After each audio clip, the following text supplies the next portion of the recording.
Reporting live from Breakfast Club in Atlanta for Hype Plus News, I'm John Abba. A conversation that comes up often is how much accountability should black people put on each other, and do we correct each other in public settings? For a recent broadcast of his show, Roland Martin Unfiltered, Roland Martin would set aim at Charlamagne the God for a few things the Breakfast Club host would say in regards to the recent government shutdown. Specifically, Martin would call Charlamagne's comments bullshit, and even a panelist in the conversation would question if Charlamagne was purposely confusing black listeners. The issue would first take place during an episode of The Breakfast Club, when guest commentator Mimi Brown would speak on the government shutdown, and it would encourage Charlamagne to give his opinion on what should take place. For Charlamagne, he would encourage Democrats to reconsider pushing back to give people who need benefits relief, and not be so focused on prices in health insurance if premiums are currently set up to go up anyway, and most people have to stay locked in for a minimum of a year. This would be Martin's main issue with Charlamagne's comments, that he would make it appear that 1. The government shutdown was only about affordable health care, and furthermore, Charlamagne and Mimi Brown ignored that most companies send out a 60-day notice to give people a heads up on prices going up to give them a chance to find a better option. Martin would also voice that Democrats must remain strong on their stance and not waver.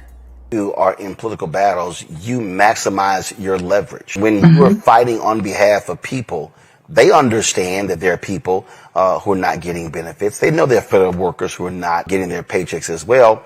But they also are dealing with an administration that's been slashing and burning and firing people indiscriminately. All this is wrapped up. So what you do not do is you do not capitulate. You do not back down. You don't go, oh, well, we'll just go ahead and pack it in. No. You try to get as much as you can.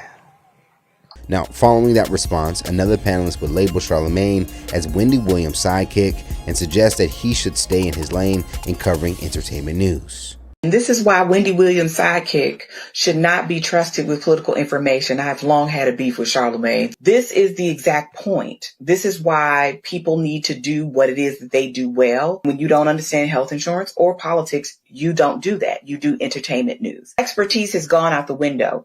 Good journalism has gone out the window in favor of entertainment. Charlamagne will be able to pay for insurance any day of the week. He is a wealthy man. Most people who have to rely on these exchanges will not be able to do the same if the Democrats cave in and give the Republicans what they want right now, which is to have those premiums go up. Now, to her point, recently, China has reportedly introduced several new laws to hold influencers accountable with commenting on topics on finance and health. The laws specifically require influencers to have a degree or certified qualifications to be able to post on those topics. According to Economic Times, the law, which went into effect October 25th, was reportedly put in place to reduce misinformation online. The Cyberspace Administration of China, CAC, also banned advertising for medical products and services.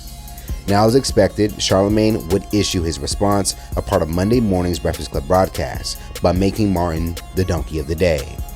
What did I say that was disinformation? Maybe I gave too short of an explanation. Maybe I should be clearer for the audience, and I will right now. When the big beautiful bill, or as Reverend Barber called it, the big deadly bill, when that bipartisan spending package Republicans forced through, when that was passed, Democrats failed to extend the ACA premium subsidies originally expanded under the American Rescue Plan and Inflation Reduction. We can have an ideological discussion about the government shutdown. We can agree to disagree. But to say that I put out misinformation, that's just a fat, rotund Martin lie. I just want some of you to know people's motivation.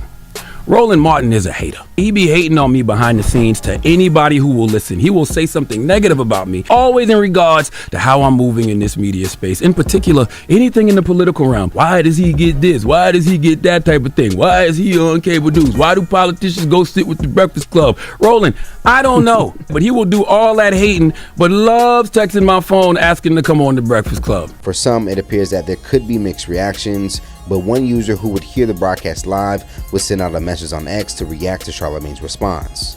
Charlamagne's critique of Roland Martin's criticism of his misinformation was juvenile and absolutely 0% fact-based. Instead of countering with facts supporting his own stance, he instead chose to throw personal attacks. The Breakfast Club represents clickbait. The user would further add, and 0% responsibility in their commentary. They are doing a disservice to black people by contributing to the disinformation campaign attacks against us. I hate that people like him have become the face of black culture.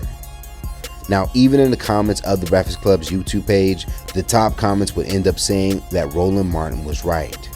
Now, an issue that many would also have is that Martin and Charlamagne's beef would spill in front of the public.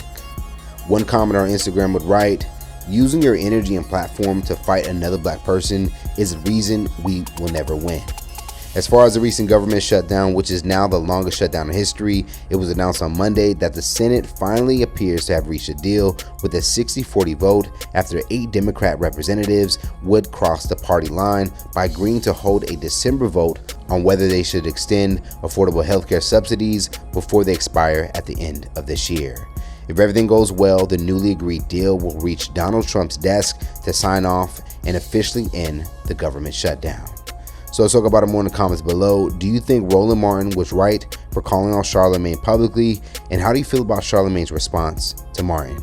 Stay up to date for the latest news in comedy, culture, and sports by subscribing here to our YouTube channel.